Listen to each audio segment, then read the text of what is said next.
Masalah, masalah. Ini baru mulai tapi sudah ini sudah rangkaian pertanyaan berkualitas luar biasa. Bismillah. Alhamdulillah wassalatu wassalamu ala Rasulillah wa ala alihi wa sahbihi wa mawalah wa la haula wa la quwwata illa billah. Subhanaka la ilma lana illa ma 'allamtana innaka antal alimul hakim. Amma ba'd. Seseriku dirahmati Allah Subhanahu wa taala. Saya Trian, hafizakumullah, juga para ustadz-ustadz, guru-guru yang lain yang bersama kita di malam hari ini. Bersyukur sekali pada Allah SWT kita diberi Allah kesempatan untuk banyak beramal baik. Semoga ikhlas karena Allah SWT. Karena kalau tanpa keikhlasan, semua amal ini menjadi tidak ada artinya. Tapi dengan keikhlasan itu, bahkan amal yang kecil sekalipun di mata manusia, dia akan dibesarkan dan diabadikan Allah, terserah Allah SWT. Seperti amal wakaf itu. Baik, ke pertanyaan Ustaz Rian, benar bahwa Al-Quran itu disebut oleh Al-Quran sendiri bahwa Al-Quran itu adalah hudal lil muttaqin. Tapi juga Al-Quran itu disebut sebagai hudal lin nas. Ya. Hudal lil muttaqin saya kira lebih spesifik ya. Hudan petunjuk, lil muttaqin untuk orang-orang bertakwa. Hudal lin nas walaupun bisa maknanya khusus, tapi secara teks kata dia linnas, untuk seluruh manusia. Kalau seluruh manusia ya berarti yang bertakwa, yang tidak bertakwa, yang beriman, yang tidak beriman. Jadi menarik nih saja dia. Jadi artinya Quran ini ada yang memang spesifik sekali, ada yang ternyata luas sekali. Nah cuma kalau ditanyakan sampai sejauh mana Quran ini menjadi petunjuk, sejauh-jauhnya Ustaz. Gitu ya. Sejauh-jauhnya. Hanya saja coba bayangkan sekarang. Kita berpikir sedikit. Kalau kita melihat umpamanya pembahasan satu bidang ilmu saja, jangan satu bidang ilmu, satu bab ilmu deh. Coba buka ilmu apapun, ilmu agama, ilmu umum, apapun itu, dan jangan ambil satu ilmu, satu bab saja di dalam ilmu itu. Umpamanya ilmu fisika, satu bab saja. Ilmu matematika, satu bab saja. Ilmu apapun lagi, psikologi, satu bab saja. Ilmu fikih, satu bab saja. Pertanyaan saya, ada berapa jilid kalau kita kumpulkan tulisan ilmuwan dan ulama? Umpamanya dalam bab wakaf, itu kan para ustadz ulum syariah tahu persis bahwa bab wakaf di dalam fikih itu termasuk bab yang kadang-kadang cuma dilewati gitu, cuma dilewati karena saking sedikitnya.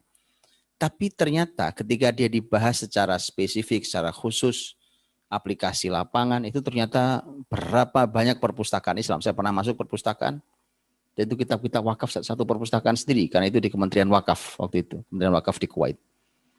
Artinya begitu luar biasanya. Nah, kalau Al-Quran harus menulis detail, memberikan petunjuk detail semua ilmu, apalagi bukan cuma ilmu dunia, sampai ilmu akhirat, sampai ke akhirat, maka berapa tebalnya Quran? Berapa tebalnya? Bayangkan Al-Quran yang bisa kita kantongi hari ini. Bisa kita kantongi, kalau dicetakan ini kecil bisa kita kantongi. Itu disebut sebagai petunjuk dunia dan akhirat. Bagi orang bertakwa, bagi manusia. Itu maknanya apa? Maknanya adalah bahwa Al-Quran ini betul-betul mukjizat. Buku setipis itu, kitab setipis itu kalau bukan mukjizat dan bukan kalamullah nggak mungkin. Apalagi usianya sudah 15 abad. Kok 15 abad? Penelitian itu belum 100 tahun.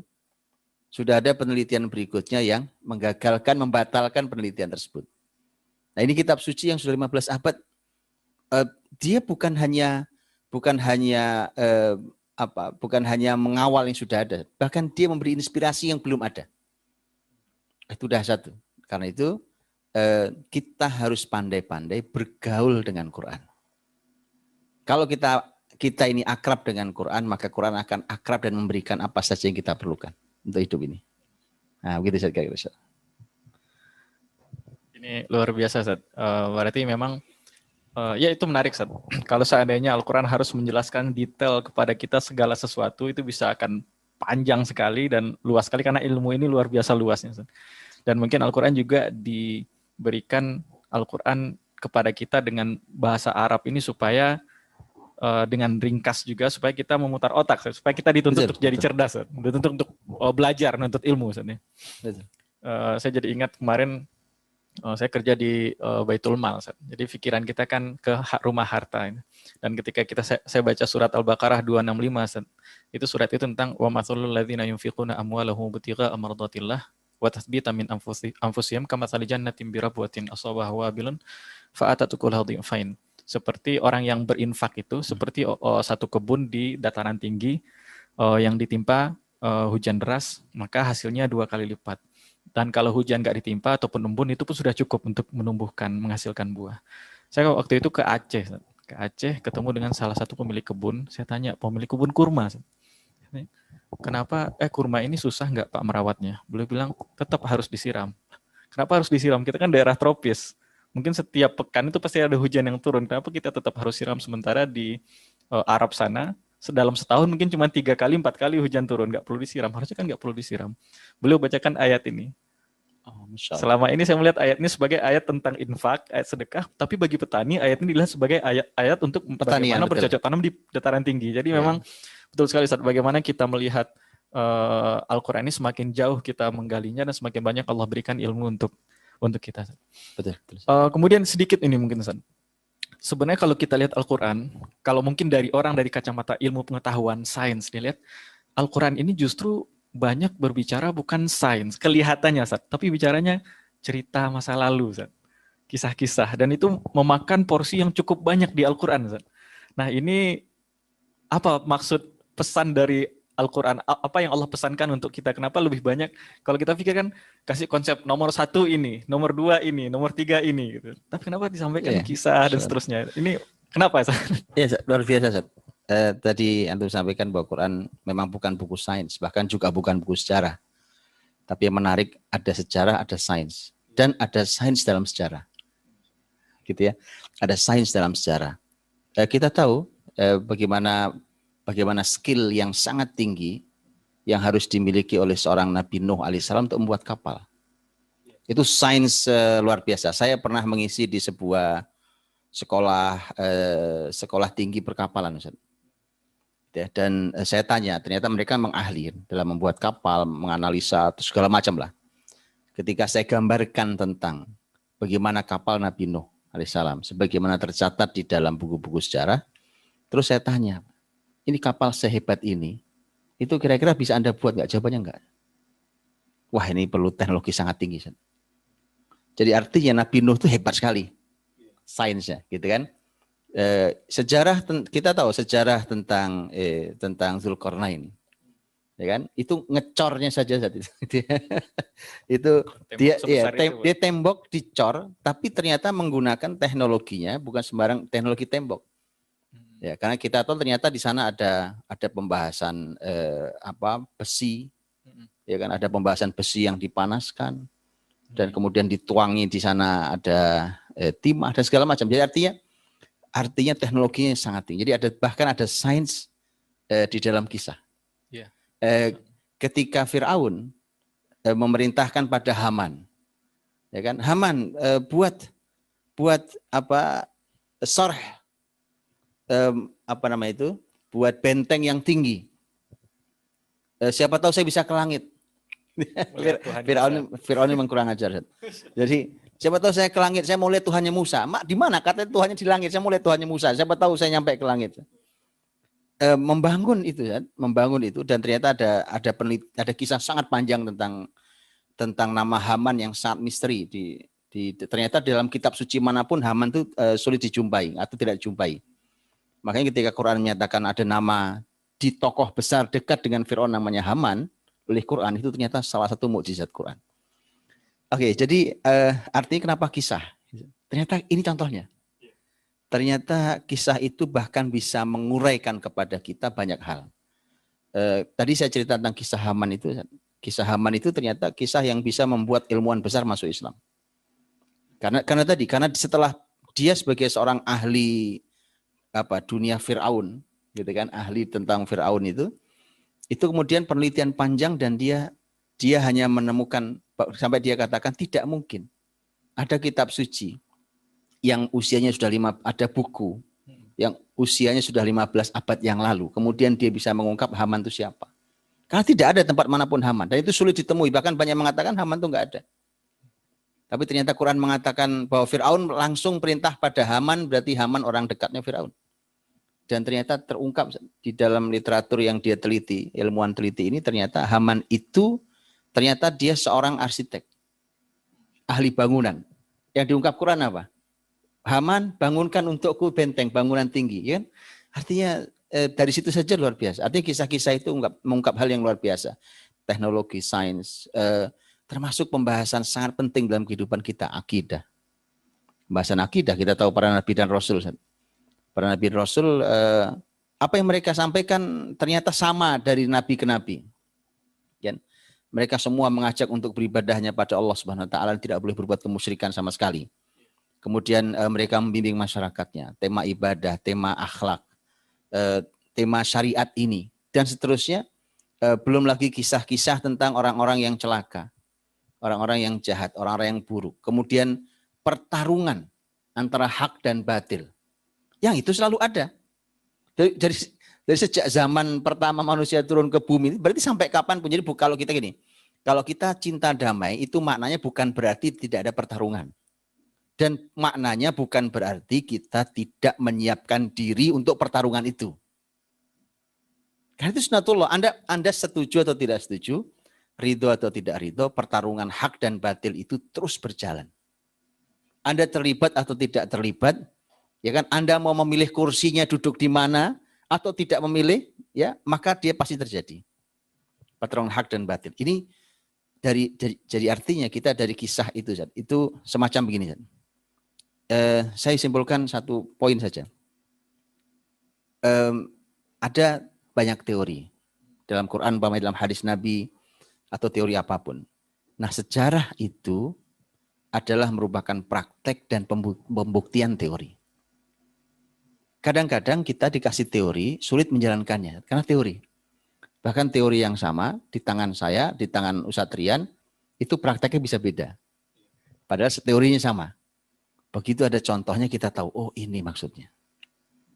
Jadi sejarah itu luar biasa. Makanya itu kenapa Nabi Muhammad SAW diabadikan Allah sebagian sejarah hidupnya, karena kita perlu memandangi beliau sebagai uswatun hasanah. Keteladanan yang baik. Sehingga kita tahu kalau ada teori A, ini gimana prakteknya? Kita tanya sejarah Nabi Muhammad SAW. Karena beliau adalah Quran yang berjalan. Nah gitu. Itu sejarah Allah. Ini luar biasa. Ini agama Islam ini komplit saja. Konsepnya ada, plus praktek dari konsep itu juga ada. Kalau hari ini mungkin ada manualnya, plus tutorialnya juga ada. Betul, Masya Allah. Karena pada level tertentu. Itu nyaman ternyata kan ada tutorialnya. Kan? Iya. Kadang-kadang saat itu yang kalau kita beli elektronik itu kan ada buku. Betul, Ustaz. Manual booknya itu kan. Nggak kepake. Itu kayaknya harusnya ditiadakan di perusahaan. Karena lumayan nyetak itu. Sekarang kayaknya sebagian udah meniadakan kayaknya. Kasih link aja. Ya, kasih linknya. Sekarang udah banyak kasih link. Bahkan lebih menarik karena ada tutorial. Barcode-nya aja. Tutorial itulah sejarah. Inilah tekniknya. Langsung praktek ini loh, lapangan.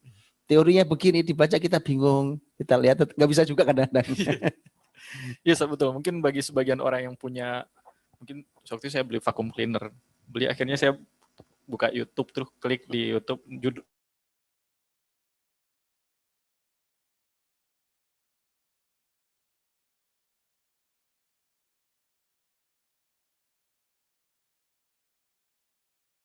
namanya apa, jenisnya apa baru muncul. Ini bagi orang ideologi ataupun apapun lah namanya itu yang punya konsep, berikut punya praktek dari konsep itu langsung. Kalau kapitalisme hari ini, kapitalisme ini konsepnya banyak, macam-macam tuh buku mengarang konsep kapitalisme. Tapi siapa figur yang bisa kita teladani 24 jam dalam sehari?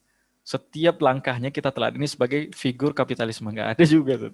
Nggak ada juga, nggak ada. Sosialisme apalagi, sosialisme komunisme itu malah figur-figurnya rata-rata mati bunuh diri. Oh gitu. Iya, jadi kalau mau kapitalis, kalau mau sosialis atau komunisme, ya harus diakhiri dengan bunuh diri. Jadi sampai sekarang malah belum ketemu. Kalau konsep banyak, konsep itu ada Mein Kampf, ada macam-macam lah konsep-konsep.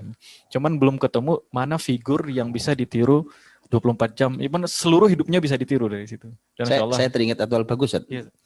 Ini yang menyampaikan seorang ahli, seorang ustadz, Masya Allah. Di sini orang Indonesia, dosen. Saya pernah dengarkan beliau menyampaikan kalimat bagus sekali.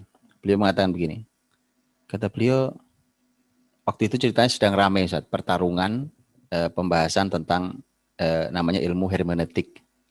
Sekarang udah nggak laku. Waktu itu dipasarkan lumayan kan ini kan, tapi nggak laku. Gitu ya. Jadi ilmu hermeneutik itu adalah sebenarnya ilmu untuk menafsirkan, ya gampang gitu lah, ilmu untuk menafsirkan Injil dipakai untuk menafsirkan Quran. Kira-kira gitulah ya. Beliau ini kalimatnya bagus. Sudahlah, kita nggak usah berantem kata beliau. Sekarang gini saja. Kalau tafsir Quran sebagaimana ulumut tafsir banyaknya luar biasa. Anda mau tafsir zaman kapan, abad berapa, penulisnya orang negeri manapun termasuk negeri ini. Melimpah kitab tafsir. Sekarang tunjukkan pada saya satu saja orang yang berhasil menafsirkan Quran 30 juz dengan hermeneutik. Sampai konsep itu nggak laku, kok jangankan 30 juz. Juz 30 saya belum pernah baca. Wallah alam ya, saya nggak tahu. Dan saat itu luar biasanya kan. Jadi gitu-gitu itu cuma ganggu-ganggu aja ya, rusuh-rusuh lumayan, jadi lumayan ada duitnya Mas aja lumayan. Lumayan juga. Iya, itu apa? Saya sempat baca juga tuh hermeneutika itu katanya dulu karena kitab suci itu bahasanya Tuhan, manusia nggak bisa memahami, diutuslah Hermes. Sekarang jadi merek tas. Mahal lagi. Masya Allah. Baik, Ustaz. Kita kembali ke Al-Quran ini, Ustaz. Dan menarik sekali tadi Ustaz singgung tentang Fir'aun. Dan saya lihat mungkin tidak ada, saya belum baca di sejarah manapun sampai hari ini penjahat yang lebih jahat dari Fir'aun, Ustaz. Sejahat-jahatnya orang mungkin dia cuma bilang semua kalian harus menyembah Tuhan saya.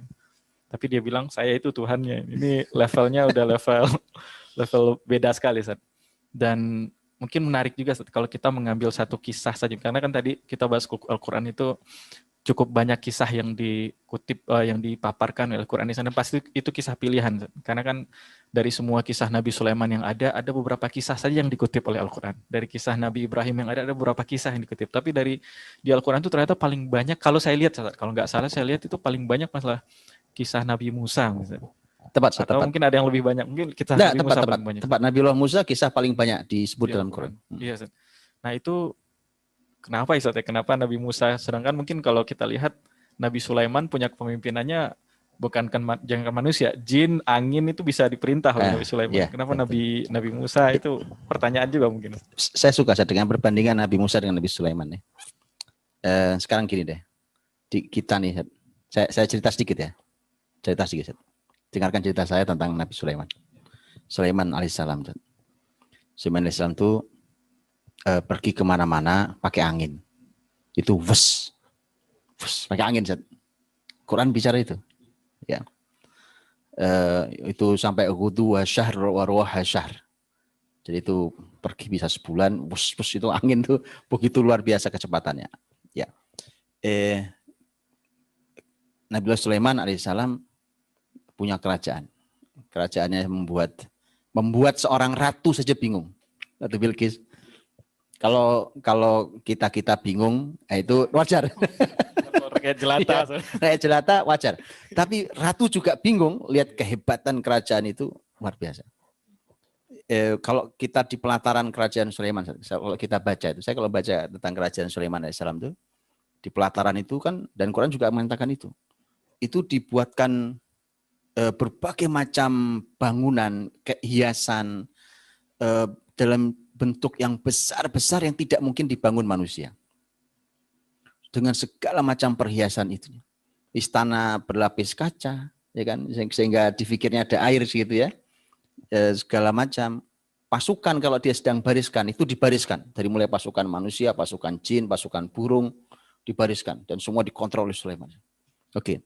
Ini sebagian kisah Sulaiman alaihissalam. Pertanyaannya, kisah begini, kalau kita dengarkan tadi barusan, untuk hari ini kira-kira tempatnya buat kita, itu adanya di negeri dongeng atau di dunia nyata? Saat ini ya mungkin di negeri dongeng. Di negeri dongeng? Di negeri dongeng. Jadi untuk umat Muhammad SAW, kisah Sulaiman alaihissalam itu tinggal kita imani. Tetapi dalam kehidupan kita, gak masuk. Pernah tahu kuda punya sayap? Pegasus. Itu kudanya Sulaiman misalnya. Ya, Nabi Sulaiman kudanya bersayap. Saya belum tahu apakah ada kuda bersayap ya, atau kalau tidak berarti dia barang yang punah. Hewan yang punah. Kan banyak hewan yang punah. Berarti termasuk jenis kuda yang kebayang saatnya ada kuda pakai sayap kayak Pegasus. Luar biasa. Artinya buat kita kisah Nabi Sulaiman seperti negeri dongeng. Sehingga kisah tentang Sulaiman gak banyak-banyak dalam Quran. Nah, bisa bicara sama semut coba. Hari ini belum ada ilmu pengetahuan dan fakultas bahasa yang Bahasa bisa. semut. Jurusan bahasa gajah belum ada. Jurusan bahasa semut. Yang ada adalah pawang gajah ya. Ya, tapi bisa bicara dengan gajah itu belum bisa. Apalagi bicara sama semut. Karena kita nggak tahu di mana mulutnya juga itu. Jadi kisah itu buat umat Nabi Muhammad SAW dikisahkan untuk diimani. Tetapi buat karena Quran itu petunjuk, buat kita petunjuknya apa gitu. Nah itu artinya dengan cara berpikir itu kisah yang paling banyak diulang. Yaitu kisah Nabiullah Musa alaihissalam. Maknanya apa? Ini kisah yang paling cocok kalau umat Nabi Muhammad mau belajar. Tentang semua bidang kehidupannya, cocok kalau kita belajar dari Nabiullah Musa alaihissalam. Karena kita bisa lihat, loh Musa kita tahu kan, dari sejak lahir bayi, itu manusiawi banget. Ibunya takut Musa dibunuh. Ibunya sedih luar biasa. Ya kan? Dengan semua kisah Musa yang kita tahu. Musa takut lari. Jadi kan kayak kita, takut lari enggak? Lari. Karena Musa takut terancam nyawanya, lari ke negeri matian, dia lari ke negeri matian. Sampai negeri matian enggak tahu saya harus nemui siapa. Ya kan, duduk aja di situ. Dia berbuat baik, ditemui oleh orang soleh di sana, ya kan? Dan seterusnya. Kemudian dia diangkat, awalnya dia sebenarnya mau disewa. Kemudian enggak lama jadi mantu. Nah, digabungkan antara mantu dan sewa. Ya kan? Dapat istri, dapat pekerjaan. Iya, pekerjaan, dapat istri. Ya kan, dapat istri dengan mahar pekerjaan. Kan maharnya sewa, ya kan? Pekerjaan 10 tahun. Ya, pekerjaan 10 tahun. Ya artinya itu kisah sangat manusiawi buat kita. Cocok bukan? Nah, sampai ujungnya dari hal yang sangat pribadi Musa alaihissalam, kemudian keluarganya, kemudian dakwah masyarakatnya, perlawanan di masyarakatnya, sampai ujungnya adalah Musa berhasil menjatuhkan tauhid. Itu dari Fir'aun tadi itu berhasil menjatuhkan tauhid. Musa alaihissalam itu cocok sekali dengan zaman kita. Di zaman manapun, di negeri manapun. Karena itulah maka ini saya kira salah satu hikmah. Ini singkat saja. Ringkasnya salah satu hikmah mengapa kisah Musa alaihissalam itu kisah yang sangat atau paling banyak disebut dalam Al-Quran Karim. Ini luar biasa kisah Nabi Musa ini memang dan tauhid yang beliau hadapi itu tauhid yang levelnya itu sampai hari ini kita belum menemukan mungkin orang yang seperti itu. Yang levelnya sampai Al-Quran mengatakan wa fir'auna dzil autad, dan Al-Quran juga mengatakan wal jibala autada, artinya Fir'aun itu seperti menguasai bukan satu teritori. Tapi kalau ada presiden yang mengaku dia Tuhan, berarti sebenarnya dia sudah tahu bahwa presiden di negara lain takut sama dia. Atau mungkin dia satu-satunya presiden. Bisa jadi dia levelnya menguasai dunia, bukan menguasai satu Mesir saja. Karena kalau dia mengaku Tuhan, kemudian diserang oleh raja lain, mana Tuhannya kok lemah? Berarti kan dia punya confidence yang cukup tinggi. Tuhannya lari. Punya confidence yang cukup tinggi sampai dia ngaku Tuhan, bahwa dia yakin sekalipun ada kerajaan lain itu masih di bawah saya mungkin. Iya, itu menarik. Coba kan sebenarnya kisah Bani Israel di Mesir itu kan sebenarnya kalau ditanyakan kan sebenarnya Bani Israel, kalau Israel itu adalah Yakub alaihissalam. Yakub kan tinggalnya tidak di Mesir sesungguhnya kan. Tinggalnya di Palestina, di negeri Syam. Zaman Yusuf sang anaknya Yakub alaihissalam. Saat Yusuf memimpin Mesir kan Yakub posisinya di Palestina. Dan Yusuf sendiri yang menyebut bahwa Syam itu Badui. Quran bicara kan dalam surat Yusuf. Ketika Yusuf bersyukur nanti bahwa ayah bapak ibunya kemudian saudara-saudaranya kumpul. Nah, itu disebutkan jumlah mereka sekitar 63 kalau saya tidak salah. Satu rombongan besar datang. Ya 60 orang ya nggak banyak lah, tapi saat itu kan lumayan besar. Nabi Yusuf alaihissalam menyebut segala puji bagi Allah yang telah mendatangkan kalian dari Badui. Bayangkan Mesir, negeri dengan peradaban tinggi, Syam, Badui. Artinya memang kalau Fir'aun itu merasa menjadi Tuhan, karena memang dia negeri kaya raya. Dan ajaibnya kalau kita baca sejarah Mesir, Ustaz, sampai zaman Khalifah Umar saja, Amr bin As radhiyallahu anhu yang merupakan pembuka Mesir nantinya ya kan, yang mengislamkan Mesir.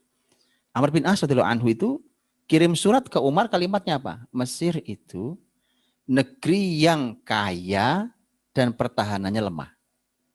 Itu kalimat. Jadi artinya sejak zaman dulu Firaun sampai hari ini. Itu warisan Firaun. Kaya. Kaya. Nah, itulah kenapa, Ustaz. Itulah kenapa orang-orang yang memiliki keistimewaan harta, kekayaan, itu kalau tidak hati-hati bisa jadi Firaun. Karena itulah yang ada. Dan itu nanti disaksikan. Kita bisa baca ayat-ayatnya, bagaimana kesaksian Quran mempersaksikan itu. Dengan bahwa akhirnya kemudian akhirnya Firaun itu ngaku jadi Tuhan karena dia pikir dia bisa bersaing dengan Tuhan. Walaupun sebenarnya banyak ulama itu sanksi. Sanksinya gini, apa iya sebenarnya Firaun itu ngaku jadi Tuhan karena dia yakin jadi Tuhan? Rasanya enggak. Rasanya enggak. Banyak yang menganalisa bahwa Firaun itu ngaku jadi Tuhan. Sebenarnya Ustaz, itu hanya untuk melegalkan kekuasaan dia yang absolut. Supaya tidak ada yang mengganggu kekuasaannya. Jadi macam diktator lah hari ini. Nah, supaya lengkap dan tidak ada yang berani ganggu. Kan kalau cuma diktator kan ya ada aja satu kelompok orang yang siap untuk menjatuhkan. Tapi kalau Tuhan, mosok mau mengkudeta Tuhan kan? Mosok mau mengkudeta Tuhan. Kenapa? Ada banyak bukti sebenarnya mengapa Firaun itu sebenarnya ngaku Tuhan itu sebenarnya enggak juga sebenarnya. Gitu. Enggak juga tuh maknanya adalah itu cuma kalimat di bibirnya, tapi kalau ditanya apakah Firaun ngaku Tuhan, enggak lah. Berarti itu lebih pencitraannya. Pencitraannya. Dia menciptakan ke masyarakat bahwa dia punya untuk melegalkan kekuasaan. Ya, jadi orang untuk melegalkan kekuasaan kan kemudian tinggal membuat macam-macam. Ada yang titisan dewa. ini ngaku jadi Tuhan. Kemudian nanti keturunan apa, siapa, sesuci apa, dan seterusnya. Sebenarnya untuk melegalkan kuasa. Karena lihat, kalau kita ikuti antara debat Firaun dan Musa, ya, dialog antara Firaun dan Musa, kan sebenarnya Firaun debatnya juga tidak ilmiah tentang ketuhanan.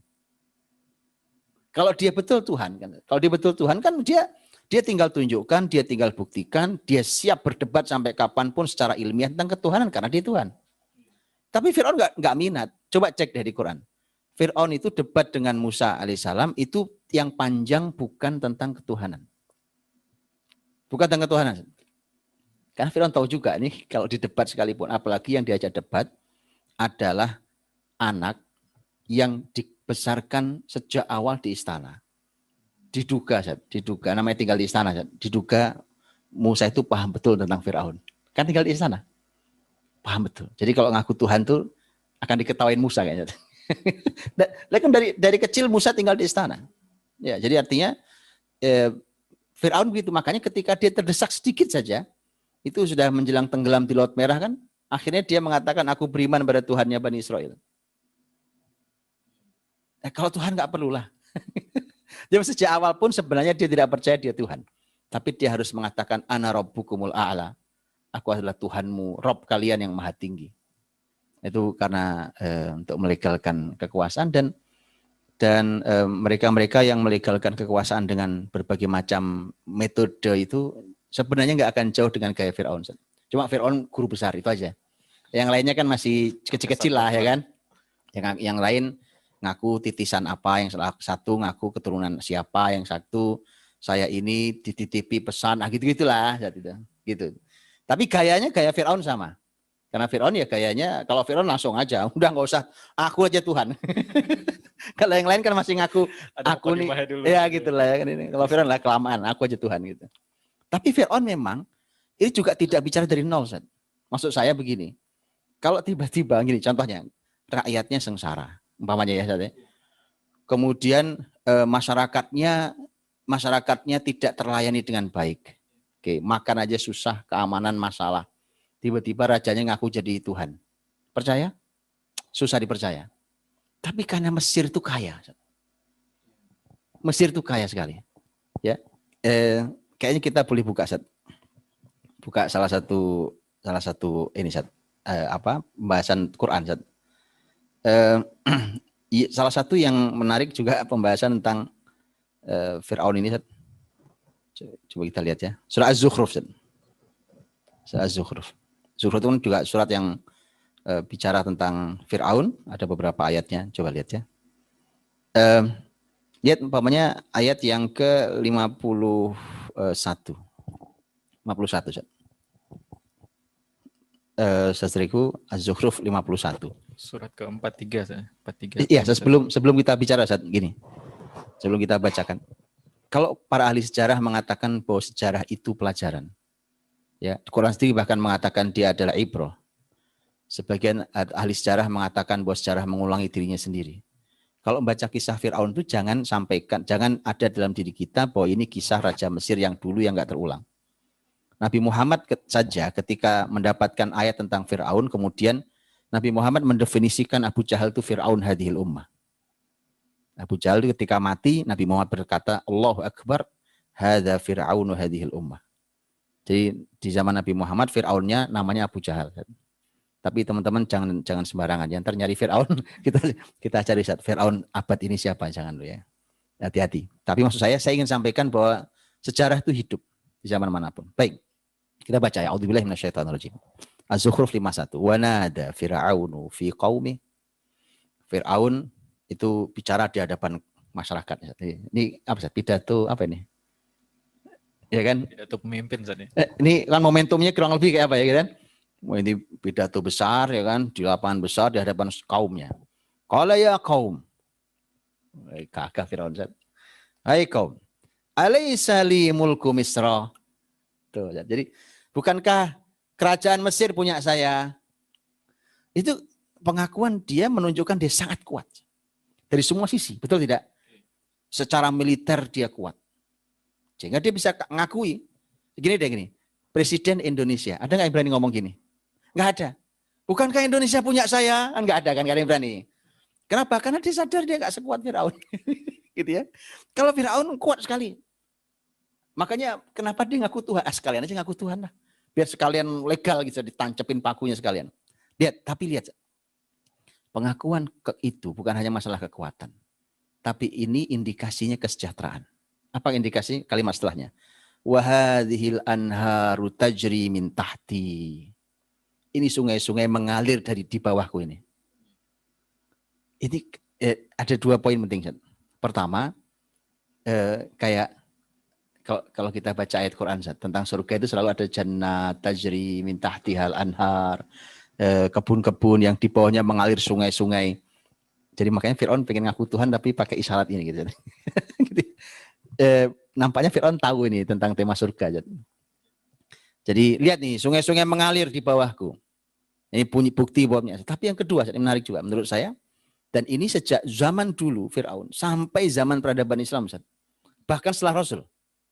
Setelah zaman Rasul, bahkan setelah zaman sahabat di peradaban Islam belakangan itu sungai Nil itu, sungai terbesar yang di Mesir itu, sungai Nil itu menjadi tolok ukur income negara dan kesejahteraan masyarakat di zaman dahulu.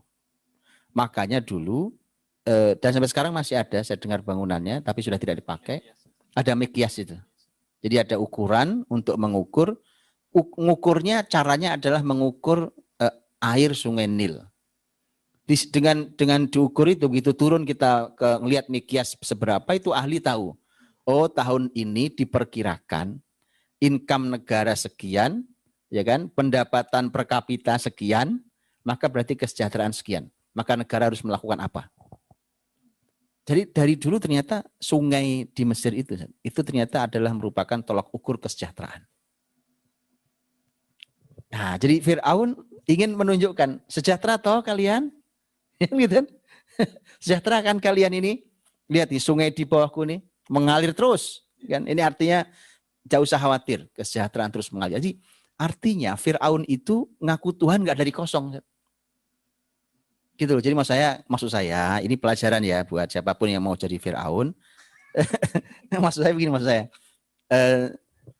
kalau Anda pengen rusak dalam kepemimpinan, ya jangan bicara dari kosong lah, ya kan gitu kan. Firaun saja nih yang paling zalim, yang paling tauhid, dia nggak bicara dari kosong loh.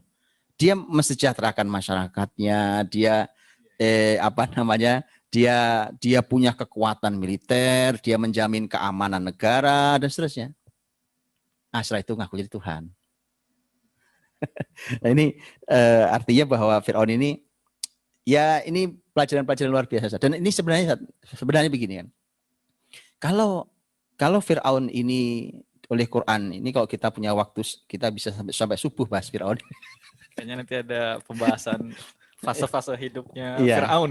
Iya, nanti kita buatlah judulnya Lailah Ma'a Firaun. Satu malam bersama Firaun. Semalam bersama Firaun. Tapi memang pelajarannya luar biasa. Dan betul ya. Kalau Firaun itu adalah puncak kezaliman. Kezaliman di sini kan bukan hanya semua kezaliman kan. Secara agama dia ngaku Tuhan. Ini kezaliman syariat luar biasa. Menzalimi syariat. Kemudian kezaliman terhadap masyarakat. Lihat perbudakan masyarakat besar Bani Israel itu. Ya, Bani Israel satu bangsa loh. Itu diperbudak, padahal dahulu Bani Israel yang dibawa Nabi Yusuf masuk ke Mesir, itulah yang mampu menyelamatkan Mesir dari kekeringan, dari kelaparan. Tapi kemudian dalam proses berikutnya, karena dia dianggap bukan orang setempat, akhirnya disingkirkan. Gitu kan? Kezaliman pada masyarakat, pada kemanusiaan bahkan. Ini juga kezaliman terhadap undang-undang peraturan. Dia nggak tersentuh hukum, wong Tuhan. Nggak tersentuh hukum. Termasuk dalam kepemimpinan. Sebagai seorang pemimpin tertinggi, kezalimannya luar biasa. Zalim sebagai seorang pemimpin. Jadi ini adalah puncak dari sebuah kezaliman. Makanya kalau kita mau belajar Firaun, sebenarnya kita sudah diberikan Allah Subhanahu wa taala potret tentang puncak kezaliman. Kalau Musa alaihissalam adalah potret yang mampu meruntuhkan dan menutup kezaliman itu, maka maknanya adalah Quran sudah memberikan kepada kita panduan, baik, sezalim apa sih memang orang-orang yang ada hari ini? Sezalim apa sih memang pemimpin hari ini? Lebih zalim dari Firaun? Rasanya tidak. Kalau itu tidak mampu diruntuhkan, berarti memang level kita yang masalah.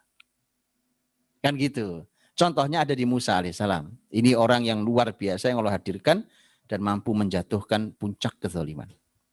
Nah, gitu Allah. Ini saya jadi bingung, Ustaz. Kita perlu ada Lailah Ma'a Firaun atau Lailah Ma'a Musa atau Layali Ma'a Musa. Layali Ma'a Musa, Lailah Ma'a Firaun. Satu malam bersama Firaun, ada malam-malam panjang malam panjang tentang kisah Musa sendiri. Iya. Dan sebenarnya hal yang menarik juga kalau saya melihat kisah Musa dan Firaun, kita melihatnya mungkin hitam dan putih, ya, ada baik dan buruk. Tapi di sisi lain juga Musa itu sendiri juga dari kecil berada di lingkungan kerajaan. Artinya kan ini hal yang bahkan Musa itu juga mengakui wa ni'matun tamunnuha alayya an abadta Bani Israel. Musa mengakui bahwa ada nikmat yang diberikan oleh Firaun untuk saya, tapi juga Musa mengatakan bahwa hal yang sedikit itu tidak bisa menjadi justifikasi kejahatan yang kamu lakukan. Ya. Gitu.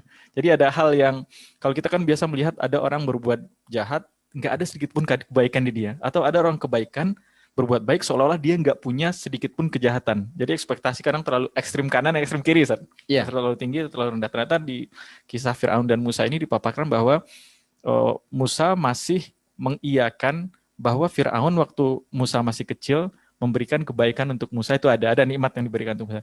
Tapi kebaikan yang kecil itu tidak bisa melegitimasi, tidak bisa menganggap kejahatan besar yang dia lakukan itu oke-oke saja gara-gara kebaikan kecil yang diberikan kepada Musa. Betul, dan tapi ada hal yang bagus banget ya tentang tema apalah namanya, jasa lah ya, tentang tema jasa. Di dalam tema jasa itu kan walaupun saat ini ada pembahasan yang ini bagus banget buat sekali lagi semua bagus ya. Bagus banget tema ini. Nabiullah Musa kan itu diasuh dari kecil saat di istana. Jadi ya meminum air istana, makan makanan istana, memakai pakaian istana, tidur di istana. Jadi padahal itu anak Bani Israel. Yang tidak mungkin dia tinggal di istana, apalagi dia sangat dekat dengan puncak karena bersama istri Firaun. Ya. Nah, itu kan jasa. Jasa yang ya Musa kan dari kecil, Ustaz. Dari kecil tuh maknanya bukan pilihan Musa. Betul ya, bukan pilihan Musa untuk makan jasa Firaun. Yang nanti jadi musuh terbesar dalam hidupnya. Yang itu nanti dihabisi oleh Musa. Makan jasa ini PR sendiri, Ustaz. PR sendiri. Makan jasa ini memang PR sendiri. Coba kita lihat ya. Ini saya pernah mendengar dua tafsir, Ustaz. Dua tafsir tentang ketika Nabiullah Musa alaihissalam berdoa. Waktu disuruh berangkat oleh Allah. Musa berangkat bersama Harun. Ya, sebelumnya Musa dulu. Musa berangkat kamu. Temui Fir'aun. Idhab ila Fir'auna innahu tagha. Fir'aun sudah melampaui batas tauhid. Musa kau berangkat. Kan Nabi Musa berdoa. Qala rabbi syrah li sadri wa yassir li amri wahlul 'uqdatam min lisani yafqahu qawli waj'al li wazira min ahli Haruna akhi. Dan seterusnya. Kalimat yang disampaikan oleh Musa di antara doanya adalah, ya Allah, lepaskan ikatan di lisanku agar mereka nanti paham apa yang aku sampaikan. Walaupun Musa juga meminta agar disertakan Harun, saudaraku. Ya, kenapa? Karena Harun ini yang akan menguatkan aku. Dan disebutkan Harun punya kemampuan bicara lebih baik kepada Musa. Nabi Musa alaihissalam punya masalah, kan gitu ya. Nah, sehingga ketika melepaskan belenggu di lisan, itu ulama ada yang mengatakan menghubungkannya dengan kisah waktu masa kecil dulu, ketika Musa memilih bara. Sebenarnya diarahkan malaikat. Kalau disebutkan dalam kisahnya diarahkan malaikat karena pilihannya adalah makan kurma ya, susu ya. Ya kan, sampingnya adalah bara api. Karena waktu itu Firaun marah besar karena ditarik jenggotnya. Dan hampir dibunuh. Kemudian kata istri, jangan dibunuh. Ini hanya anak kecil. Kalau tidak percaya anak kecil, sekarang tunjukkan ada satu bara api, satu makanan. Oke, lihat, namanya anak kecil, dia akan memilih apa saja. Gitu. Tadinya dia udah mau ngambil makanan, tapi malaikat dibelokkan ngambil bara api, dimasukkan ke mulutnya, kemudian mulutnya punya masalah sehingga sampai disebutkan Musa alaihissalam tidak mampu bicara. Tapi ada hal yang juga menarik, bahwa ada analisa yang juga menarik. Apa iya seorang nabi tidak bisa bicara dengan baik? Tidak mungkin, karena Allah SWT berfirman, wa ma arsalna mir rasulin illa bilisani qaumihi liyubayyina lahum. Tidaklah kami utus seorang rasul kecuali dia menguasai lisan kaumnya, bahasa kaumnya. Dan kenapa? Tujuannya agar Nabi itu mampu menjelaskan pada kaumnya. Makanya kemudian masa iya gitu. Nah, makanya kemudian oke, kalau memang bukan karena lisan, cacat di lidahnya Firaun. Terus kenapa ada doa itu? Nah, ada yang menjawabnya, kalau gitu itu faktornya adalah karena Musa punya dua masalah di hadapan Firaun. Dan itu dua-duanya disampaikan dalam Quran. Masalah pertama adalah bahwa Musa pernah membuat kesalahan, membunuh, ya, tidak sengaja itu ya, dan itu membuat dia dikejar dan mau dibunuh, ya, dan sampai lari ke negeri Madian. Nah, yang kedua masalah jasa itu, dan ternyata betul-betul beban bahwa dia pernah berbuat salah, walaupun ini bukan Musa itu juga cuma dimintai tolong kan, Ustaz? Ya kan, dimintai tolong oleh orang Bani Israel, ya, satu yang sedang dizolimi oleh orang asli Mesir, orang Egypt. Maka kemudian Musa membantu yang orang Bani Israel. Nah, dipukullah di dadanya, sekali pukul ternyata mati. Normalnya dipukul nggak mati gitu ya. Ini dipukul mati. Tapi kalau kita hubungkan dengan nanti dia di negeri Madian ngangkat batu yang tidak terangkat kecuali oleh 10 laki-laki, normal, Ustaz. Masuk akal sekali pukul mati. Itu dia ngangkat batu, yang batu itu hanya bisa diangkat oleh 10 laki-laki. Nah, itu masuk akal, sekali pukul mati itu orang. Matilah itu orang, ya kan? Artinya Musa memang hanya membantu, dan itu pun juga melerai dan ini kan memukulnya dan dia mati. Itu kesalahan. Makanya sampai hari ini teori politik itu selalu gitu. Kalau ingin menguasai sang penguasa, caranya adalah pegang kartu trufnya. Kan gitu bahasanya. Ya kan, pegang kartu trufnya. Nah, trufnya itu artinya ya titik lemahnya di mana, ini kamu punya masalah nih. Macam-macam tak buka nih. Ya kan, udahlah kita cincai aja sama-sama kita jahat gitu kan. Ini metode Fir'aun udah lama. Jadi makanya saya bilang jangan nanggung kalau mau belajar politik sama Fir'aun sekalian. Itu levelnya tinggi. Nanti antum sejahteranya, nanti Anda sejahteranya kayak Fir'aun. Iya, jadi Tuhan. Jadi kalau nanggung tuh saat, ya Allah itu sejahtera nggak terlalu, masuk neraka pasti, itu kan nggak enak ya kan. Ya, jadi kalau mau belajar langsung Fir'aun. Nah, waktu pembahasan tentang jasa, kan betul, itu diungkit betul oleh Fir'aun. Di surat Asy-Syu'ara. Nah, kalau kita buka surat Asy-Syu'ara ya. Surat Asy-Syu'ara. Kan diungkit betul kan. Nah ini, kita mulai saat ayatnya. Tadi saya ceritakan tadi itu. Anggaplah dari ayat 10. Asy-Syu'ara ya, teman-teman, surat Asy-Syu'ara ayat 10. Mulai ayat 10. Kita baca cepat ya, 10 ya. Lihat. Wa idznada rabbuka Musa. Ani til qaumadz zalimin, qauma fir'auna ala yattaqun. Musa, kau pergi. Kata Allah, pergi ke kaum zalim, kaumnya Fir'aun. Suruh mereka bertakwa. Qala rabbi inni akhafu ayyukadzibun. Kata Musa, ya Allah saya takut. Orang saat seberani Musa itu takut. Sekali tinju mati. Sekali pukul mati. Ya kan? Itu orang Bani Israel saat itu nakal kaumnya. Tapi kalau sama Musa ya takut juga. Tapi ternyata Musa itu punya rasa takut. Saat. Kenapa? Ini saking menunjukkan Fir'aun itu luar biasa kezalimannya. Oke. Ya Allah, aku takut mereka mendustai aku. Wa yadhiqu sadri. Sempit dada. Kalau udah takut tuh sempit dadaku. Wala yantaliqu lisani. Nanti aku nggak bisa ngomong lancar nih. Tuh ini membuktikan tadi saya tafsir kedua tadi itu sebenarnya ada benarnya lah gitu ya, bahwa Musa sebenarnya masih bisa berkomunikasi sungguhnya, ya kan? Tapi rasa khawatirku yang berlebihan itu akan membuat sempit dadaku dan nanti aku tidak lancar bicara. Fa'arsil ila Harun. Ini ilmu public speaking. Public speaking, iya, jadi kalau udah ketakutan duluan, persiapan apapun katanya nggak ada gunanya di depan itu. Buyar ya. Iya. Nah, lihat ayat 14 lihat. Walahum alayya dzambun fa akhafu ayyaqtulun. Aku ini punya dosa sama mereka. Betul Ustaz ya? Punya kesalahan. Makanya memang ya Ustaz ya, kita ini kalau mau bicara tauhid, mengalahkan tauhid itu memang perlu generasi, perlu pejuang-pejuang yang bersih dari kesalahan. Nabi Musa orang sehebat itu. Berarti dia nggak sengaja loh, membunuh itu bukan mau membunuh loh beliau. Tapi beliau mengatakan, aku ini punya dzam. Aku punya dosa sama mereka. Punya kesalahannya. Fa akhafu ayyaqtulun. Saya takut mereka bunuh saya, karena saya pernah bunuh loh.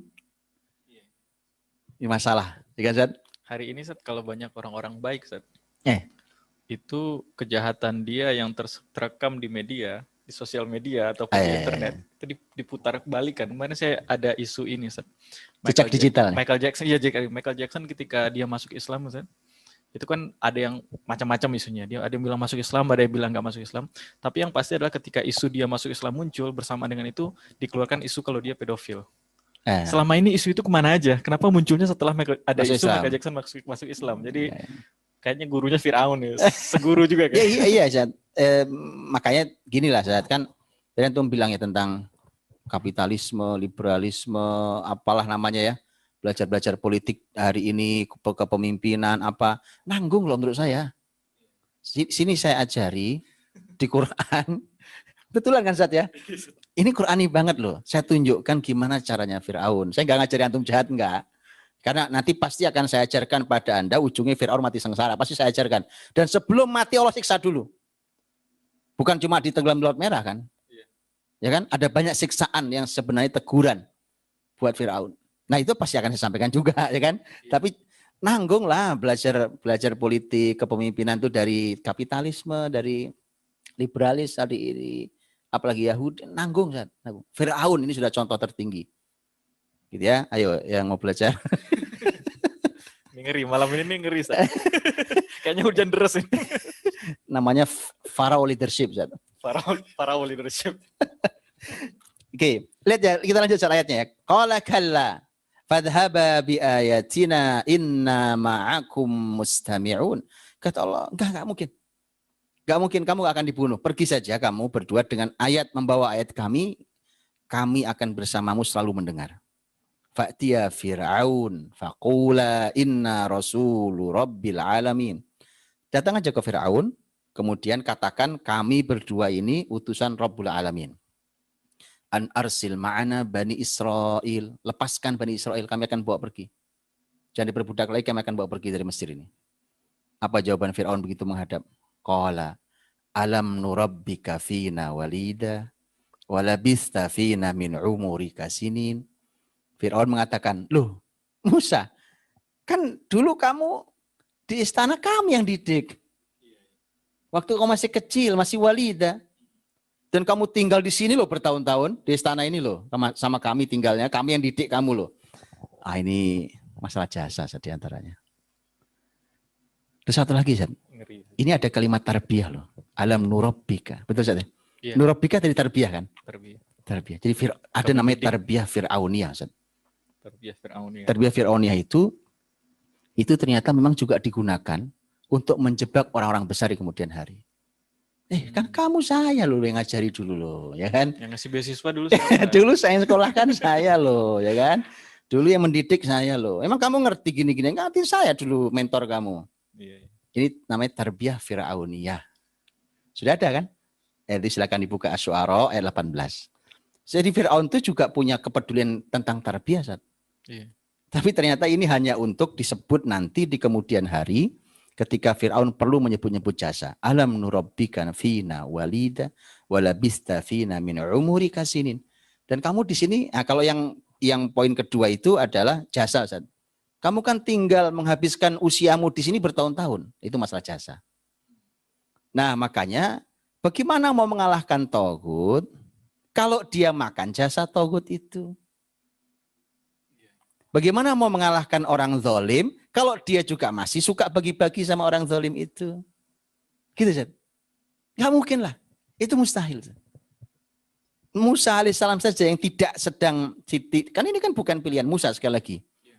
Musa yang terima saja itu. Ya.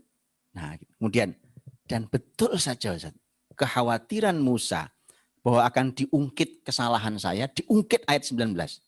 Wa fa'alta fa'alataka allati fa'alta wa anta minal kafirin. Fir'aun itu dahsyat. Dahsyat. Fir'aun itu dahsyat. Dia nggak akan menjadi penguasa sebesar itu kecuali memang dia pinter. Saya kasih jaminan lah itu. Tapi ini juga hebat juga sampai Fir'aun kan nggak bilang di sini kalau Musa membunuh seseorang, tapi dia masih pegang kuncinya, Zat. Dikasih betul. pengantar fa'al atau keren, betul. Zen, ini masih dipegang terus. Ini tadaburan luar biasa. Iya betul. Hadirin, wa fa'alta, dan kamu melakukan. Fa'alataka, perlakuanmu itu. Jadi kau melakukan perbuatanmu itu, allati fa'alta, yang sudah kamu lakukan itu. Dan muter-muter kalimat fa'ala 3 kali. Zat. Itu nggak perlu dalam bahasa Arab. Pengulangan yang nggak perlu. Tapi pengulangan itu maknanya untuk menekan Musa. Masih ingat? Masih ingat ya? Gitu, Zat. Kamu pernah, masih ingat? Kau pernah dulu loh ya. Okay. Pernah loh. Itu diulang kalimat pernah dulu. Dia tidak sebut. Musa dia pikir, Fir'aun berpikir bahwa yang begini bisa menekan Musa ini. Jadi saya nggak perlu lagi nanti dialog tentang isi dakwahnya. Iya. Jadi ini juga pelajaran. Para dai, para penyeru kebaikan itu yang diganggu pertama bisa jadi bukan masalah kontennya. Karena kalau masalah debat konten, ya Fir'aun jelas kalah lah. Fir'aun jelas kalah, dia ngaku Tuhan aja udah salah itu. Kan? Dan Musa tahu persis siapa Fir'aun. Nah, maka caranya adalah yang ditekan adalah pribadinya. Cari kesalahannya, ya kan? Ungkit jasanya. Ya. Dan itu lihat, fa'alta fa'alataka allati fa'alta. Muter-muter ngomongnya kan, kamu sudah melakukan sebuah perbuatan yang dulu kamu lakukan, ya, muter-muter. Untuk apa? Dan tidak disebut kata membunuh. Dulu kamu membunuh kan selesai enggak? Iya. Artinya lirik-lirikan, gimana? Selesai sampai sini lah ya, gitu kan. Wa anta minal kafirin. Berarti ini juga pesan juga mungkin bagi audiens yang dengar itu, pasti audiensnya mikir, wah kata Musa orang jahat juga ya. Iya, Zat. Padahal kalau disampaikan cerita sesungguhnya mungkin tidak Eh, sejahat yang dipahami oleh masyarakat. Gitu. ini keren, Zat. Kalimat antum keren nih tentang kejahatan Musa. Ini ilmu Fir'aun sebenarnya. Allah, Zat. Allah ya. Antum kalau pelajari satu persatu. Saya pernah baca tulisan bagus mas analisa Zat. tentang Fir'aun ini dari sisi politik. Zat. Seorang dokter penulisnya, dia nulis tulisan ringkas lah, makalah itu. Itu Fir'aun itu benar-benar ahli di dalam komunikasi politik.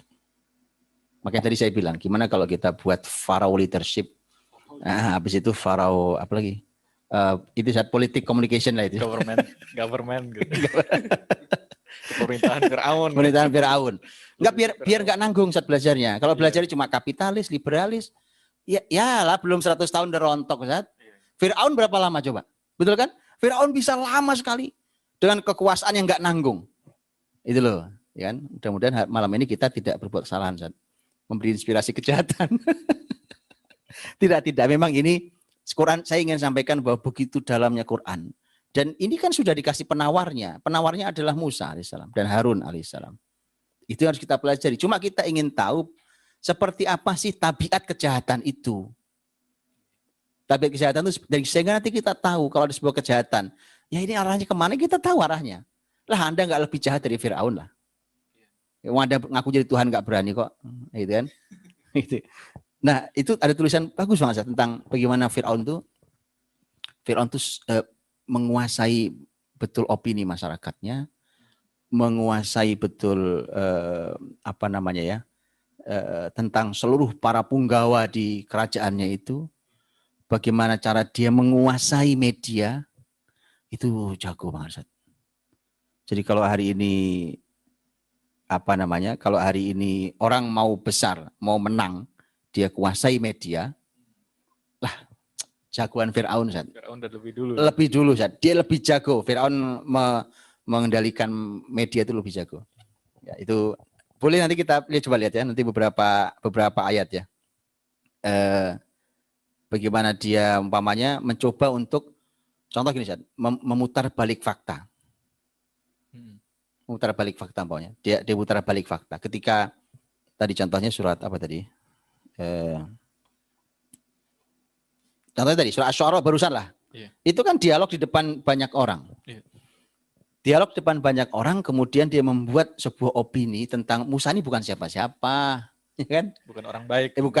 Pertama dia bukan siapa-siapa. Iya. Hasil didikan saya. Alah, dia itu murid saya, ya kan? Iya. Itu Allah dulu makan saya ngasih. Jadi ini bukan siapa. Satu yang kedua, ternyata dia bukan orang baik juga. Iya.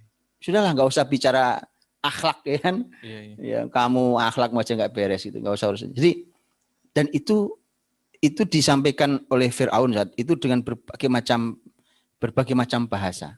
Umpamanya tadi kalau kita kembali ke surat Az-Zukhruf tadi ayat 52, Fir'aun mengatakan begini, setelah dia ngaku bahwa Mesir punya saya, lihat sungai ini milik saya, dia mengatakan ana khairun min hadzal ladzi huwa mahin wala yakadu yubin. Coba sekarang kalian bandingkan. Baik siapa, saya atau orang hina yang enggak jelas ini? Lihat.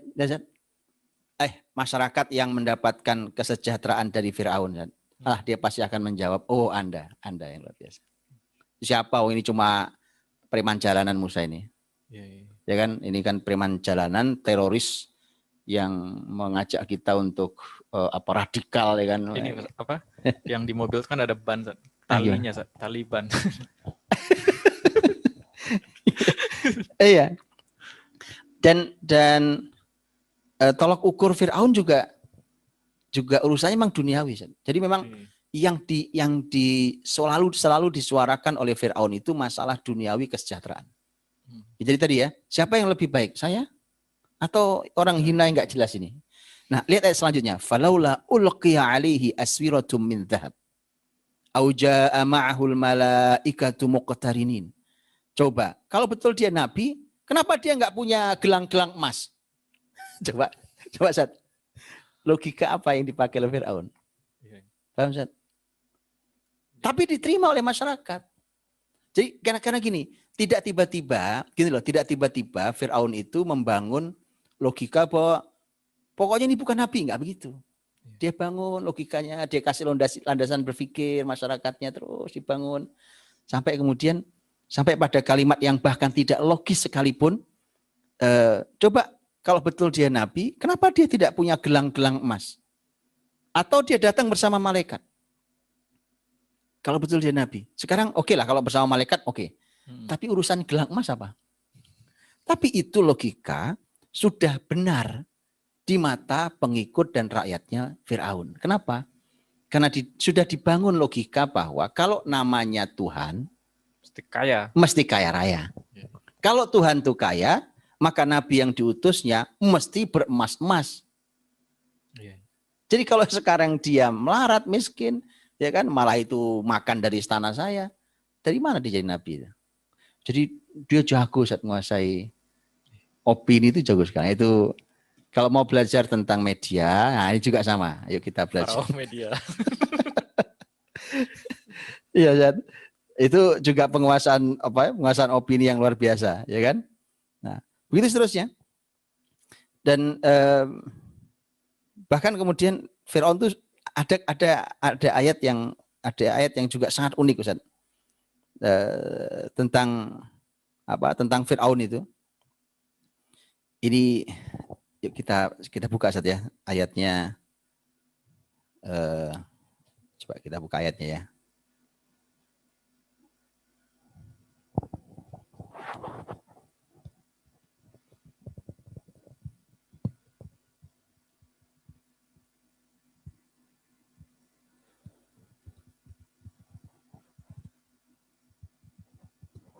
Ya, Al-A'raf, Al-A'raf 131. Ini juga jagonya dia menguasai opini masyarakat. Gitu. Fa idza ja'atuhumul hasanah qalu lana hadhi. Jadi kalau sedang ada kebaikan di negeri itu, Firaun bilang, itu kita. Saya itu kan memang ahli dalam urusan ekonomi. Gitu kan. Urusan keamanan, kesejahteraan, politik, itu memang begitulah kami selalu hadir untuk masyarakat, ya kan. Firaun itu dari dulu begitu bicaranya. Jadi kalau ada kebaikan di sebuah negeri, entah negerinya makmur, negerinya aman, negerinya maju, dia akan bilang itu kerja keras kami untuk kalian. Ya kan? Qalu lana hadhi. Tapi lihat, wa in tusibhum sayyi'atu yatayyaru bi Musa wa ma'ah. Ya kan? Kayak familiar. Lucu. Antum ketawa duluan ya. Lucu kan? Lucu. Memang bahas Musa Firaun itu indah. Lucu-lucunya ada juga. Ini politik lucu memang. Tapi kalau negeri sedang ditimpa keburukan, ya kan?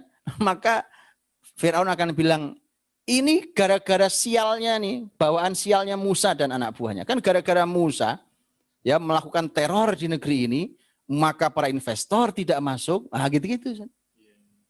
Memang sudah dari dulu. Jadi kalau wa in tusibhum sayyi'atu yatayyaru bi Musa wa ma'ah. Jadi mereka mengatakan ini sumber keburukan ini, ekonomi jatuh, kepemimpinan nggak nyaman, ya kan, keamanan masalah, pertikaian masyarakat, apa-apa bla bla semua masalah itu. Mereka akan bilang ini kerjaannya Musa dan orang-orang yang bersamanya itu. Lihat bagaimana. Jadi sudah memang begitu, Ustaz. Begitu. Jadi muslimin itu memang begitu, siap disalahkan ketika negeri dalam keadaan buruk oleh para pemimpin yang tauhid anak buahnya Firaun. Nah, jadi mereka ya memang sudah begitu ya. Adanya sudah begitu itu. Tapi ayat ini luar biasa. Di akhirnya itu ternyata memang innama ta'iruhum indallah walakinna aktsaruhum la ya'lamun. Allah enggak bilang walakinnahu la ya'lam. Bukan Firaun, tapi masyarakatnya Firaun pun bahkan enggak mengetahui bahwa kesalahan itu iya, karena memang mereka ini sudah satu paket tuh. Iya. Jadi Firaun sudah berhasil menguasai masyarakatnya. Gitu. Dan masyarakatnya mengaminkan. Mengaminkan, Sat. Tapi gini, masa iya sih satu negeri nggak ada yang pinter? Apa jawabannya kira-kira, Sat? Yeah. Jawabannya surat Az-Zukhruf lagi, Sat. Nah, buka lagi Az-Zukhruf tadi. Jawabannya Az-Zukhruf lagi itu. Az-Zukhruf itu ternyata memberikan jawaban. Ini adalah cara untuk menguasai masyarakat.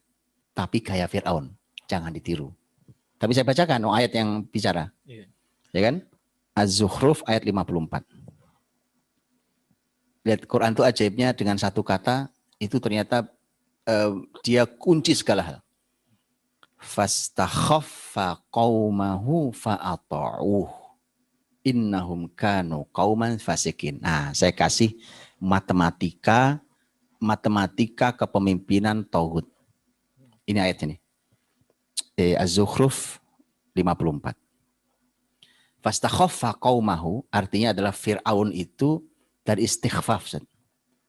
Dari kata khafif, kan?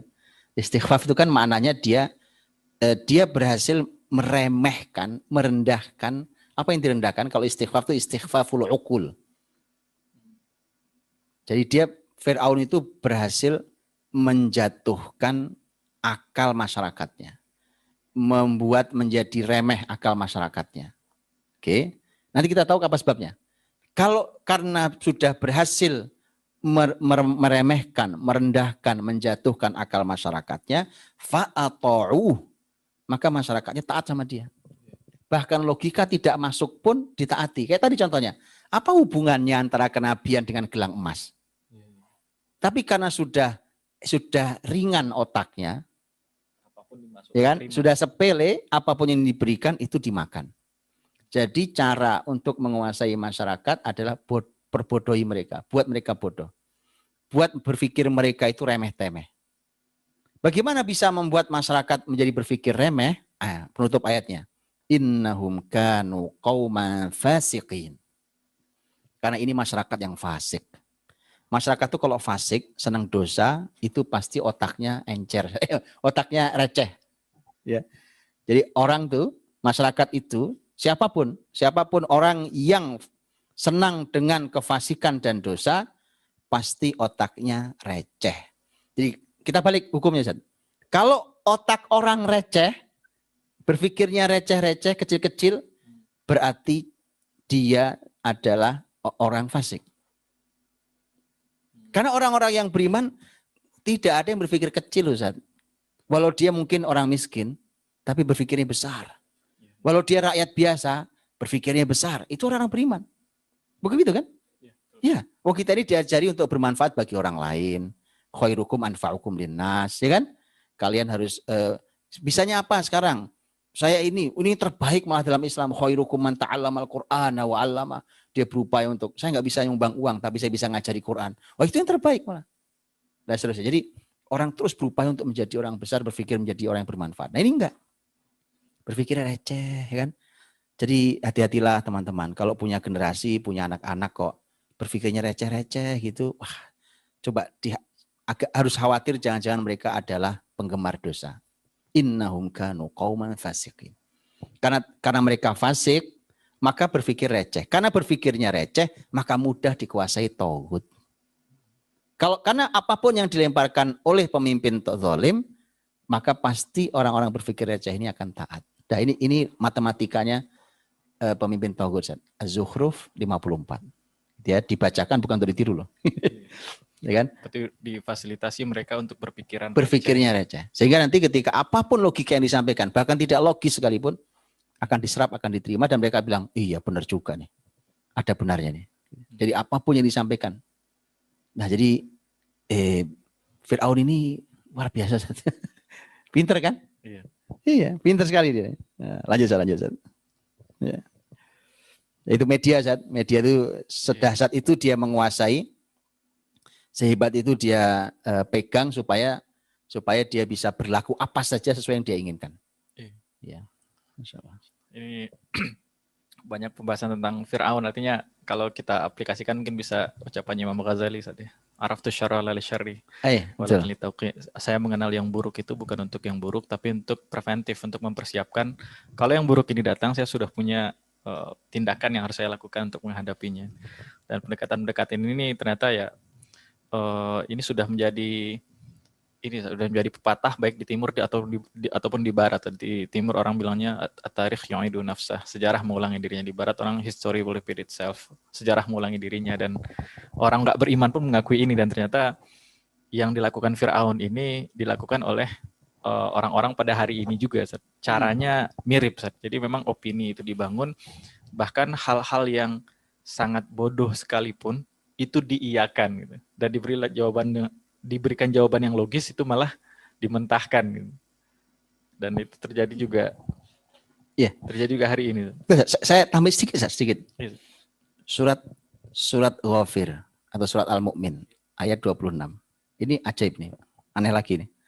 Wa qala Fir'aun, "Dzaruni aqtul Musa wal yad'u rabbah." Fir'aun berkata, biarkan aku, dzaruni, kalian tolong biarkan saya bunuh Musa. Supaya udah dia kalau memang punya Tuhan, betul dia nabi, biar dia berdoa pada Tuhannya. Inni akhafu ayyubaddila dinakum. Saya khawatir, saya takut Musa ini mengganti agama kalian. Au ayyudhira fil ardil fasad. Atau dia memunculkan kerusakan di bumi ini. Coba, ini jagonya dia dalam media. Coba lihat, kita analisa satu-satu. Coba kalimat pertama. Wa qala Fir'aun dzaruni. Kalau orang biasa Ustaz mengatakan, biarkan, udah tolong saya di ini ya, diizinkan ya. Saya izinkan saya bunuh Musa. Itu kan buat orang lain. Buat Fir'aun minta izin siapa? Tuhan minta izin. Iya. Bahkan kalaupun masyarakat tidak mengizinkan, kan dia bisa melakukannya. Iya. Oh, dia tauhid, dia ngaku Tuhan. Pertanyaannya, kenapa dia keluarkan kalimat ini? Minta izin ke masyarakatnya, ke tokoh-tokoh di istananya. Fir'aun berkata, biarkan aku bunuh. Jadi zaruni, biarkan aku. Jadi jangan diganggu, saya jangan dihalangi. Zaruni itu kan artinya adalah biarkan dan jangan halangi saya untuk membunuh Musa. Ini Ustaz. Ini tadi saya bilang, ini Masya Allah. Inilah hebatnya Fir'aun di dalam membuat logika. Ustaz. Dia ingin dua hal. Ustaz. Satu, dia ingin mengatasnamakan rakyat. Oke, izinkan saya ya. Kalian izinkan saya ya. Ini atas nama rakyat. Yang kedua, Ustaz. Fir'aun pinter. Oh, Fir'aun jago kan, pinter dia. Ya. Fir'aun itu ingin supaya kesalahan ini bukan hanya kesalahan saya, tapi rata untuk kalian semua juga. Kan kalian mengizinkan saya. Jadi dari dulu itu memang rakyat hanya di atas namakan. Jadi memang perwakilan, diwakilkan. Padahal dalam ilmu fikih perwakilan itu harus amanah ini. Jadi biarkan aku itu memang Fir'aun ingin. Sudah ya, kalian sekarang izinkan saya berarti kan. Oh, Anda nggak usah minta izin pun Anda bunuh juga tuh Musa. Ya kan? Kenapa Anda tak lakukan itu? Karena Fir'aun ingin sekali Pak tadi. Bahwa artinya saya membunuh ini bukan saya loh. Yang bunuh bukan saya loh ya. Ini rakyat loh yang inginkan loh. Ya kan? Jadi mengatasnamakan rakyat untuk berbuat kejahatan. Itu dzaruni, kata dzaruni. Aqtul Musa wal yad'u rabbah. Dan biarin, coba Musa berdoa pada Tuhannya. Ini kan aneh sebenarnya. Anehnya ketika coba Musa biar berdoa pada Tuhannya. Lihat, ini fenomena yang di depan mata kita pun bisa kelihatan. Di dalam ayat yang lain ketika terjadi musibah di Mesir kan Ustaz ya. Di mana Allah SWT mengirimkan beberapa musibah. Ya, dari mulai al-qummal wad-dafadi' wad-dam, ya kan, yang kutu, yang katak, kemudian darah, itu serem itu Mesir itu. Dan itu berkala terus-menerus sekian lama. Ya, air minum ini, yang tema darah itu, air minum ini disebutkan dalam tafsirnya. Air minum ini di Mesir itu air jernih. Begitu diangkat mau dituang jadi darah, dituang ke mulut mau jadi darah. Jadi mereka betul-betul tidak punya air bersih. Ya, yang kodok juga serem, kalau kodok 1-2 masih indah suaranya. Mereka sampai di dalam istana ada katak. Buka apapun di bawah ini ada katak, di panci di bawahnya ada katak semua. Jadi serem sekali. Setiap kali terjadi musibah, kemana mereka pergi? Ke Musa. Musa, tolong dong doa sama Tuhan, meminta agar ini dibebaskan kita dari musibah ini. Nabi Musa orang baik saat berdoa juga Nabi Musa itu. Berdoa pada Allah dan Allah kabulkan. hilang. Mereka kafir lagi. Ya kan, datang musibah berikutnya, datang lagi ke Musa. Pokoknya gini, mereka itu orang yang tidak tahu malu, itu satu. Yang kedua, sebenarnya hati kecil mereka mengakui sebenarnya ini orang benar, ini orang baik.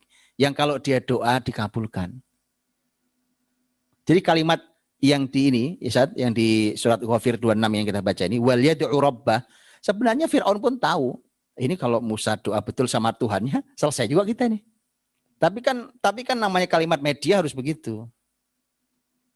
Ya kan? Walaupun tahu ini kalau betul dilakukan Musa, selesai juga kita nih, ya kan? Nah, kalimat berikutnya, inni akhafu ayyubaddila dinakum. Kata Fir'aun, aku takut Musa ini bisa mengganti agama kalian nih. Jadi berarti dia kesankannya bahwa agama yang benar itu agama kalian. Dan Musa ini datang sebagai sesuatu, membawa sesuatu yang baru, yang tidak dikenali oleh masyarakat ini. Ini juga bahasa-bahasa Fir'aun ini.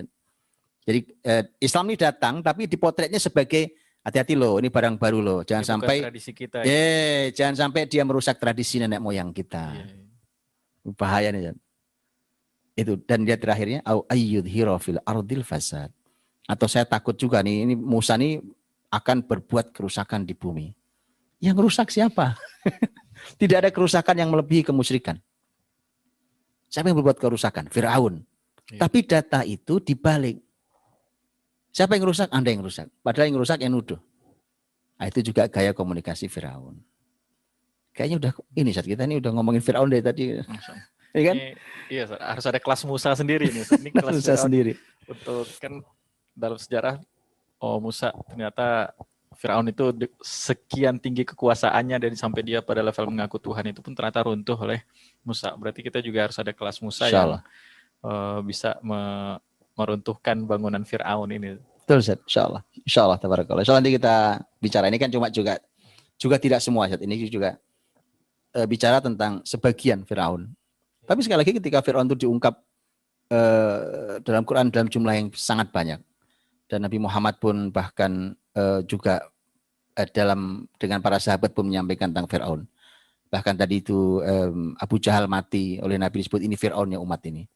Itu kan artinya memang kita juga harus mengetahui itu. Kita harus belajar tapi dengan ilmu yang benar ya. Jadi jangan kemudian itu hanya dipakai untuk main-main. Karena ini bukan permainan. Karena ini adalah ayat, ini adalah kitabullah hudal linnas hudal lil muttaqin. Nah itu makanya kita ketahui, tadi seperti yang Antum sampaikan, kita ketahui kejahatan ini bukan untuk berbuat jahat. Tapi supaya kita bisa berhati-hati dan jaga diri saat kejahatan itu ada. Oh kita tahu. Bahkan poin penting berikutnya adalah kita tahu solusinya. Karena Fir'aun itu penawarnya adalah Musa. Sudah. Kalau gitu kita lahirkan generasi seperti Musa alaihissalam. Baik, Ustaz. Ini kita sudah berada di jam 9.37, ada sesi tanya jawab. Iya, bisa sih gitu. Mungkin kita akan masuk ke sesi tanya jawab 20 menit terakhir ini. Baik. Ya, terima kasih Ustadz Budi dan juga Ustadz Fitrian serta para peserta, Bapak Ibu yang semangat sekali sepertinya malam hari ini.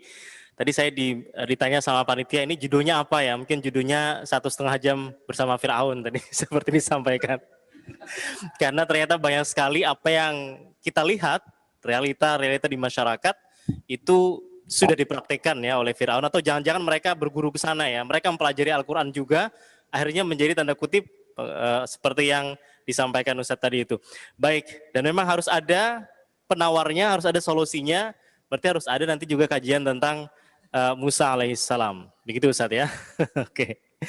Ya, untuk pertanyaan audio, oke, untuk pertanyaan audio dan juga untuk pertanyaan Q&A nanti akan kami bacakan. Namun sebelumnya, Bapak Ibu, bagi yang juga ingin menjadi bagian ya dari pembentukan peradaban kita melalui Madrasah Al-Fatih di Bogor yang dibina oleh Ustadz Budi Azhari, Anda bisa mengirimkan ya wakaf terbaik Anda melalui rekening Masjid Al-Irsyad yang kami hadirkan di layar Anda masing-masing saat ini. Bank Muamalat nomornya 7020035120 ya, seperti yang kami hadirkan atau tayangkan di layar Anda masing-masing saat ini atas nama Masjid Al-Irsyad Surabaya. Ya, untuk yang sudah ataupun yang belum tentunya ya, yang sudah alhamdulillah bisa dilanjutkan kembali wakafnya. Kemudian juga insya Allah kita nanti hari Selasa dan Rabu, pekan yang 2 hari lagi ya, 22 Juni dan 23 Juni insya Allah bersama kembali dalam program Madrasah Siroh edisi yang ke-27 dengan tema Jalan Terjal Menuju Hunain bersama Ustadz Asep Sobari LC, pendiri Siroh Community dan juga narasumber Madrasah Siroh Masjid Al-Irsyad Surabaya. Dan di hari Kamis masih bersama Ustadz Asep Sobari ada program kajian keluarga tentang potret keteladanan generasi tabi'in bagian yang ke-14 akan membahas tentang Sufyan Ats-Tsauri, puncak kezuhudan dan paradigma ekonomi salaf. Hari Kamis jam 8 sampai jam 10 malam. Jadi yang belum mendaftar silahkan Anda bisa daftar, ada info pendaftaran yang kami tayangkan di layar Anda masing-masing, baik untuk Madrasah Siroh ataupun juga kajian keluarga. Oke, yang sudah raise hand, angkat tangan, silahkan konfirmasi ke admin kajian sehingga bisa kami sapa. Dan jangan lupa pertanyaannya karena waktu kita juga terbatas, langsung to the point ya. Ada siapa ini? Nani ya, Ibu atau Mbak Nani yang sudah mengangkat tangan, raise hand. Silahkan di unmute Zoom-nya. Assalamualaikum, Ibu atau Mbak Nani. Ya. Ibu Nani. Oke. Baik, kita gimana? Pertanyaannya berbeda ya. Oke. Yang lain yang sudah mengangkat tangan silahkan ya. Ada banyak ini tapi belum ada yang konfirmasi. Saya khawatir nanti ternyata tadi salah ngechat ya atau mungkin keklik gitu. Kalau gitu saya beralih ke fitur Q&A. Pertanyaan-pertanyaan yang sudah masuk ke admin kita malam hari ini.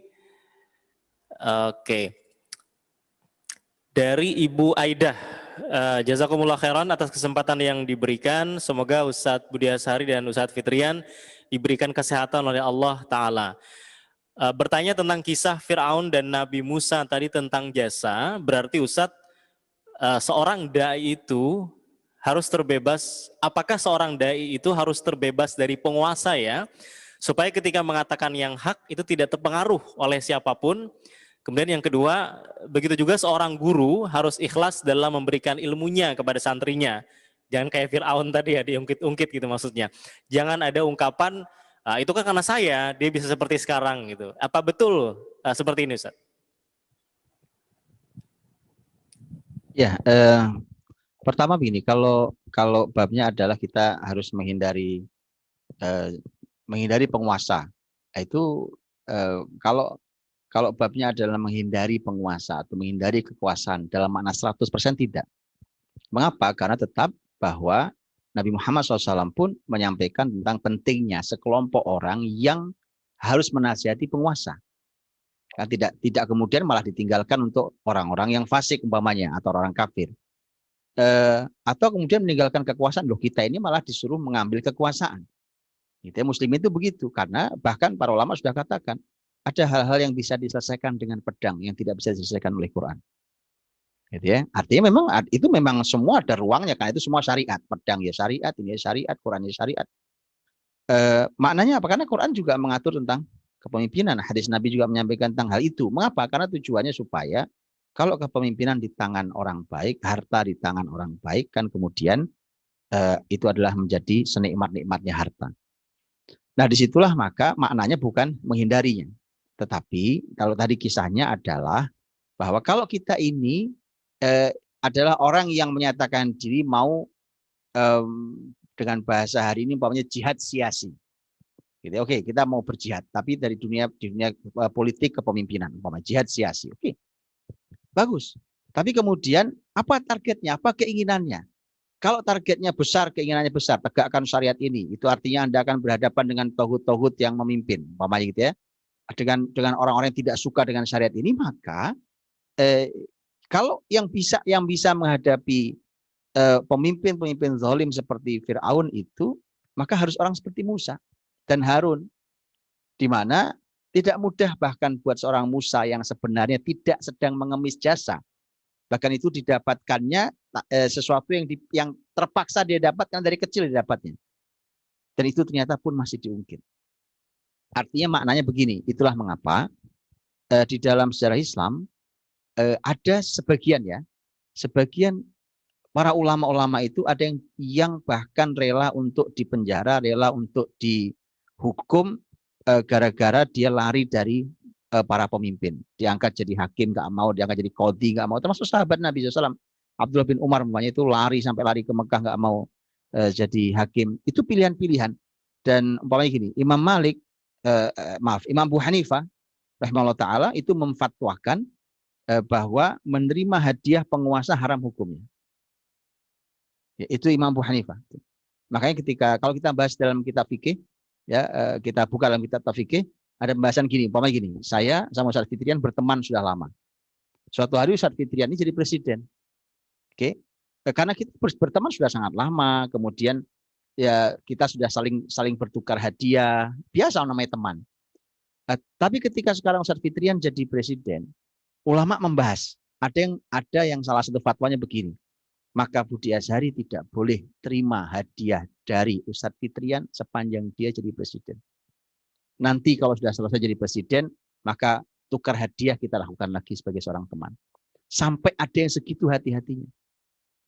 Jadi artinya teman-teman rahmati Allah, ya memang ini PR-PR besar, ya makanya bagaimana mau memperbaiki sebuah negeri, bagaimana mau membuat sebuah perlawanan dalam perjuangan menegakkan keadilan, melawan kebatilan dan para pengikut kebatilan, sementara tangan kita kotor. Ya, maka yang kotor tidak akan bisa membersihkan. Gitu ya, yang kotor tidak akan bisa membersihkan. Nah, itu poin satu, dan poin kedua tentang pendidik benar, ya kan, pendidik kan benar ya, bahwa dia tidak boleh, namanya mendidik itu tugas saya diperintah Allah dan Rasulnya untuk menjadi pendidik. Ya, jadi kalau antum jadi orang besar, antum jadi orang hebat, ya bukan juga karena saya juga. Ada banyak orang lebih alim daripada saya, lebih soleh daripada saya, ya kan? Tapi kemudian kenapa saya? Itu umpamanya gitu. Kenapa di tangan saya antum jadinya umpamanya? Padahal kalau bicara kepintaran ada yang lebih pintar, bicara kesolehan ada yang lebih soleh. Berarti menunjukkan bahwa itu merupakan nikmat, keberkahan, taufik dari Allah SWT. Sudah nggak usah ngaku-ngaku, ya kan? Bahwa alhamdulillah mudah-mudahan kita dapat pahalanya. Ya, bahwa kita pernah mengajarkan abatasa ke orang yang luar biasa ini. Nah itu jadi sehingga tadi kalau tadi kan Fir'aun, tarbiyah Fir'auniyah tadi. Alam nurabbika fina walida itu. Dan itu ternyata konsepnya memang masih dipakai. Saya pernah, mohon maaf, saya pernah dialog dengan seseorang lah di negeri ini. Dan kemudian dia bilang ya sekarang ini memang yang mengkhawatirkannya adalah orang-orang yang sebenarnya pelaku-pelaku jahat di sebuah negeri, termasuk di negeri ini pun, itu menganalisa itu bukan hari ini. Bahkan sejak dia masih muda itu sudah dianalisa, calon orang besar nih. Calon orang besar nih. Begitu calon orang besar, calon pemimpin besar, itu dipepet dari sekarang. Dipepet, didekati, kalau mau sekolah disekolahkan sampai setinggi-tingginya. Gitu. Sampai kemudian disadari atau tidak disadari, ya kan? Suatu hari kemudian wah ternyata sudah banyak memakan jasa orang ini. Begitu betul jadi pemimpin, orang ini datang. Kan? Nah, alam nurabbika fina walida. Nah, gitu Ustaz. Iya, kan saya sudah didik kamu dari awal dulu ya. Nah, itu kalau itu tarbiyah Firaun ya. Ini luar biasa, Ustaz. Dan saya juga kepikiran ini, Ustaz. Seandainya tadi di awal disebutkan bahwa memang perlu ada orang-orang yang mengajak kebaikan, baik di lingkar manapun, sampai di lingkar kepemimpinan seperti Fir'aun ini harus ada yang mengajak. Tapi juga kita perlu ingat bahwa orang-orang yang berada di lingkaran itu harus punya sosok di luar lingkaran itu yang seperti Harun, mungkin bisa narik dia. Jadi dia boleh di dalam, tapi dia harus punya teman yang dia percaya kepada teman itu, Harun akhi, yang seperti saudara saya sendiri, yang bisa menarik dia kalau dia terlalu lama di dalam, tarik lagi keluar, bisa diingatin. Iya. Iya, Ustaz, insya Allah nanti kita bermalam-malam bersama Musa. Insya Allah. Ini kan semalam bersama Firaun. Tetapi ada satu juga di Quran, Allah SWT menyampaikan juga dalam surat Ghafir tentang disebutnya sebagai mukmin ali Firaun. Kan ada satu orang beriman yang diungkap oleh Quran dengan cara sangat misterius, sangat unik. Allah tidak menyebutkan namanya, bahkan juga tidak jelas siapa orang ini sebenarnya. Ulama juga tidak sepakat siapa orang ini. Itu bisa bicara dengan tanpa takut, tanpa penghalang, di depan Fir'aun, depan semua punggawanya, di dalam istana, berdakwah tentang Islam. Panjang lebar dia bicara. Coba. Makanya disebutnya mukmin al-Fir'aun. Ini keluarga Fir'aun tapi dia beriman. Dia yaktumu imanahu, dia menyembunyikan keimanannya. Kalau Musa nggak berani bicara sepanjang itu, langsung dicekat, kan? Harun cut, nggak mungkin. Tapi ini Fir'aun nggak berani memotong pembicaraan, Ustaz. Ini pentingnya pentingnya orang dalam. Pentingnya orang dalam. Syarat sukses kan 3. Oh gitu. Biar doa orang dalam. Ini orang dalam makna mulia kan, ya kan? Orang dalam ini. Pentingnya orang dalam. Kalau bicara dia bahkan Fir'aun aja nggak berani nyetop. Nah, yang begitu, maksud saya gitu, yang posisinya itu ya dimanfaatkan dong. Kalau Anda punya posisi itu, manfaatkan. Oh, itu dipuji oleh Quran. Orang itu dipuji oleh Quran. Masalah nama nggak usah disebut.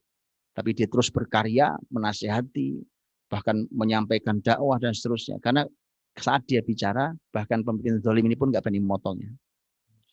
Oke, intinya adalah yang punya kemampuan, yang punya posisi itu, ayo manfaatkan. Barakallahu fikum. Barakallahu fikum. Ya. Baik, terima kasih Ustadz. Karena memang biasanya orang dalam itu tidak disebutkan namanya, ya. Sampai saat ini pun kita nggak tahu siapa orang dalam itu, ya, di tempat kita ini. Oke, satu lagi pertanyaan karena waktunya sangat terbatas sekali. Ini mohon maaf yang sudah angkat tangan banyak sekali. Pertanyaan yang bisa kemudian kita sapa Pak Neri Herwandi, ya. Neri Herwandi, Bapak atau Ibu ini, ya. Ya, Assalamualaikum. Waalaikumsalam warahmatullahi wabarakatuh. Alhamdulillah. Di mana Bapak? Bandung. Posisi di mana? Di Bandung. Di Bandung. Oke, silahkan. Ya. Assalamualaikum warahmatullahi wabarakatuh, Ustaz. Waalaikumsalam warahmatullahi wabarakatuh. Fadal. Ini kalau tidak nyambung boleh nggak dijawab. Mengenai perjuangan tadi yang dilakukan oleh Nabi Musa kepada meruntuhkan Firaun. Tetapi juga saya teringat analisis dari Syekh Munir Godban kepada sirah Nabi Muhammad, Ustaz, bahwa ada tahapan di mana Syekh Munir itu menyebutnya siriyatu dakwah, siriyatu tanzim, ya. Nah, apakah hal seperti itu masih relevan, Ustadz, analisis seperti yang Syekh Munir itu katakan di zaman kita berdakwah sekarang ini? Jadi ada siriyatu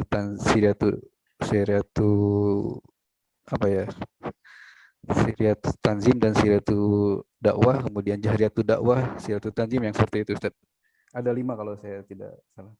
Demikian, terima kasih. Assalamualaikum warahmatullahi wabarakatuh. Baik. Assalamualaikum warahmatullahi wabarakatuh. Ya, saya tangkap. Jadi, Saduna saya jawab, Ustaz, ya.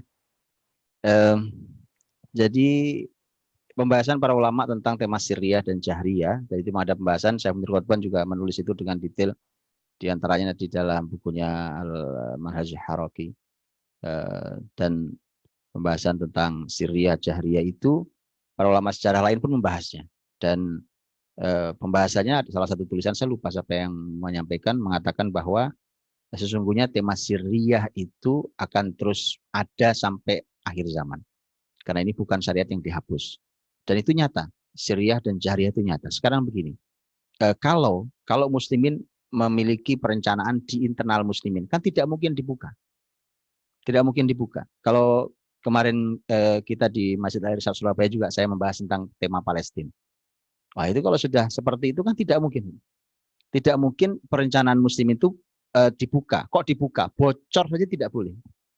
maka harus sangat dijaga. Security-nya berlapis, muslimin memilikinya. Ya kemarin kita sudah bicara tuh. Bahkan teman-teman di Gaza, para mujahid itu mereka punya pemancar sendiri, BTS sendiri. Mereka tidak mau, saking tidak maunya. Apa tidak bisa dijebol? Bisa dijebol. Buktinya webnya Al-Qassam juga dijebol juga akhirnya. Walaupun tapi saling jebol ya biasa kan, saling jebol. Ini mujahid juga berhasil jebol dan seterusnya. Artinya apa? Artinya bahwa